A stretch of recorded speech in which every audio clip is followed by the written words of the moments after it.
want justice. We want justice. We want justice. Zindabad. Zindabad. Zindabad. Zindabad. Zindabad.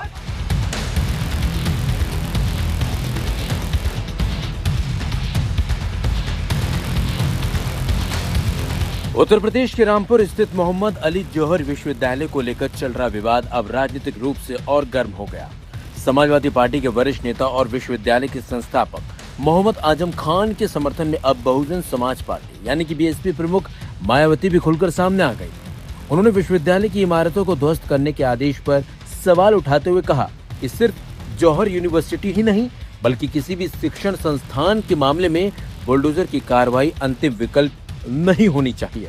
Mayawati ने मंगलवार को social media platform x पर post कर रामपुर विकास प्राधिकरण के ध्वस्तीकरण आदेश पर मंडलायुक्त मुरादाबाद की अदालत द्वारा लगाई गई अंतरिम रोक का स्वागत किया। उन्होंने कहा कि यूपी के जिला रामपुर में समाजवादी पार्टी के नेता मोहम्मद आजम खान के पारिवारिक ट्रस्ट द्वारा स्वतंत्रता सेनानी मोहम्मद अली जौहर के नाम पर स्थापित यूनिवर्सिटी की आर्थिक शिक्षण इमारतों को उसका स्वीकृत नक्शा आदि के अभाव में ध्वस्त करने की रामपुर विकास प्राधिकरण की कार्रवाई पर अब रोक लगाने का फैसला उचित और इसका स्वागत है।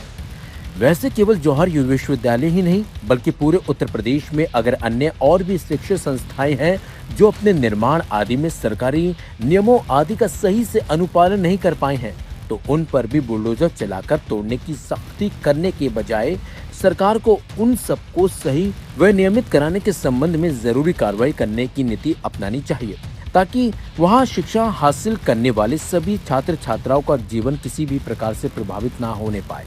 उम्मीद है कि सरकार बीएसपी की इस जनहितैषी सलाह पर जरूर सहानुभूति पूर्वक विचार करेगी।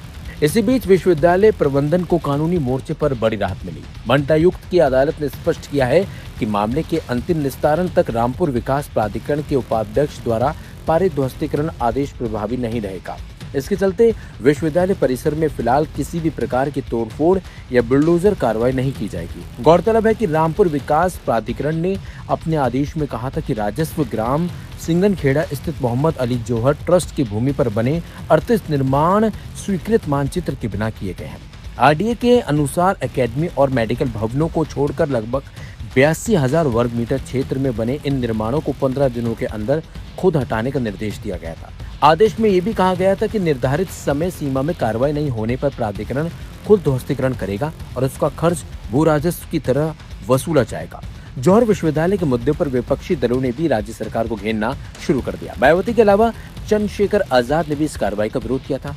चंद्रशेखर आजाद ने एक्स पर पोस्ट कर कहा कि जौहर विश्वविद्यालय पर बुलडोजर चलाने का आदेश मुख्यमंत्री की सांप्रदायिक राजनीति का उदाहरण है। उन्होंने ये भी दावा किया कि सुप्रीम कोर्ट पूर्व में बुलडोजर कार्रवाई को लेकर कई बार राज्य सरकारों को फटकार लगा चुका है और ऐसे मामलों में कानून के दायरे में रहकर कार्रवाई की जानी चाहिए। हालांकि राज्य सरकार या रामपुर विकास प्राधिकरण की ओर से इस मामले में सांप्रदायिक आरोपों पर कोई आधिकारिक प्रतिक्रिया सामने नहीं आई। प्रशासन का पक्ष यही है कि कार्रवाई निर्माण संबंधी नियमों और स्वीकृत मानचित्र के अभाव से जुड़ी है। अब इस मामले की निगाहें मंडलायुक्त अदालत की आगामी सुनवाई पर टिकी है। अदालत के अंतिम निर्णय से यह तय होगा कि विश्वविद्यालय की विवादित इमारतों को नियमित किया जाएगा या ध्वस्तीकरण के आदेश को बरकरार रखा जाएगा। फिलहाल अंतरिम राहत मिलने के बाद जौहर विश्वविद्यालय परिसर में बुलडोजर की कार्रवाई पर विराम लग गया है और यह मुद्दा कानूनी के साथ साथ राजनीतिक बहस का केंद्र भी अब बन चुका है। मैं यही कहूँगी कि ये बच्चों की कामयाबी की एक पहली सीढ़ी है, लेकिन ये परमानेंट स्टे नहीं है। इसमें फिलहाल ये राहत दी गई है कि फिलहाल हम बिल्डिंग्स को तोड़ेंगे नहीं, लेकिन ये बच्चों का ये कहना है कि हमारा धरना जब तक जारी रहेगा जब तक पूरी तरह से आदेश निरस्त नहीं हो जाता। अच्छा मैम, अभी कांग्रेस प्रदेश अध्यक्ष भी मिले थे, उन्होंने भी किस तरीके की बात रही और नहीं आए थे यहाँ पर? उन्होंने यही कहा है कि हम यूनिवर्सिटी के बच्चों के साथ हैं और हम उनकी मांग को पूरा समर्थन देते हैं। देखिए, बहुत ही खुशी की बात है कि मोहम्मद अली जौहर यूनिवर्सिटी जिसके 38 इमारतों को बुलडोज़र से गिराने वाले थे उस पर फ़िलहाल रोक लगाई है वहाँ के प्रशासन ने। ये खुशखबरी है। मैं मुबारकबादी पेश करूँगा उन तमाम छात्राओं को, शिक्षकों को, जो संविधान के मानने वाले लोगों को, तमाम लोग जो वहाँ पर गए, उन्होंने संवैधानिक तरीके से अपना प्रोटेस्ट किया और आज वहाँ पर इस तरह का ऑर्डर वापस लेना पड़ा। एक देखिए यूनिवर्सिटी है, एक जिसको आप बोलते हो शिक्षा का मंदिर, तो छात्र पढ़ते हैं, 2500 से 3000 के करीब छात्र वहाँ पर पढ़ाई करते हैं, इतने बरसों की यूनिवर्सिटी है। मगर ये मोदी सरकार को तो पता नहीं, ये तो पढ़े लिखे है नहीं, इनको पढ़ाई की अहमियत नहीं मालूम है। हाँ, कितनी सारी मैं आपको बता सकता हूँ, मेरी जानकारी के मुताबिक 90% ऐसी इमारतें लखनऊ में है जिसके पास कोई प्रमाण पत्र, इल्लीगल है, इल्लीगल अतिक्रमण है, उनके पास या वहाँ के नक्शे भी नहीं है। जहाँ से डीएम साहब बात कर रहे हैं वहाँ की भी जगह का पता चल रहा है कि वहाँ पे भी नक्शा नहीं है। तो क्या किस किस को तोड़ेंगे आप? लेकिन यहाँ आपने देख लिया, बस नाम लिख दिया है मुस्लिम यूनिवर्सिटी है, तोड़ देगा। अरे आप क्यों तोड़ रहे हो? क्यों बुलडोज कर सकते हैं आप भाई? कानून में प्रावधान है कि अगर कोई इल्लीगल अतिक्रमण भी है तो आप उसको कंपाउंडिंग कर सकते हो, आप उसका हर चीज़ है। मगर नहीं, आपको तोड़ना, तो मैं समझता हूँ कि यूनिवर्सिटी को सरकार को किसी भी कीमत पे तोड़ना नहीं चाहिए, गिराना नहीं चाहिए। और ये इंशाल्लाह हमको यकीन है कि आगे यूनिवर्सिटी बचेगी। हमारी पार्टी ने भी बहुत मेहनत की और तमाम उन लोगों का मैं शुक्रिया करूँगा जिन्होंने यूनिवर्सिटी के लिए जद्दोजहद किया और एक पढ़ाई के इदारे को बचाया। देखिए, भारतीय जनता पार्टी नौजवानों के खिलाफ है, शिक्षा को खत्म करना चाहते हैं। ये वही लोग हैं जिन्होंने उत्तर प्रदेश में हजारों स्कूल बंद कर दिए हैं और शराब के ठेके खोल दिए हैं।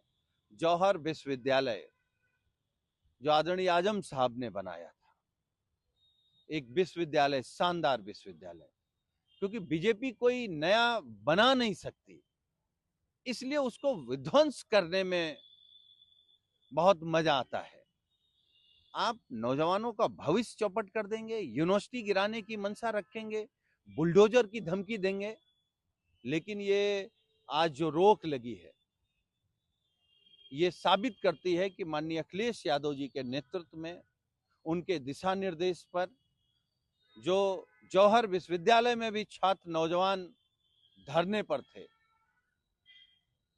गुस्सा अपना जाहिर कर रहे थे, जायज मांग को लेकर के बात कर रहे थे, मंडलायुक्त ने उसको अभी तक रोक दिया है। लेकिन जब आप इसके तह में जाएंगे, केवल आदरणीय आजम साहब को परेशान करने के लिए यही अधिकारी साजिश करते रहते हैं, सरकार को कुछ न कुछ बताते रहते हैं, अपने नंबर बढ़ाते रहते हैं। तो इन अधिकारियों के चक्कर में और सरकार की जो नीतियां हैं, ये शिक्षा को और शिक्षा के मंदिरों को ये केवल ध्वस्त कर सकते हैं, नया कुछ नहीं कर सकते।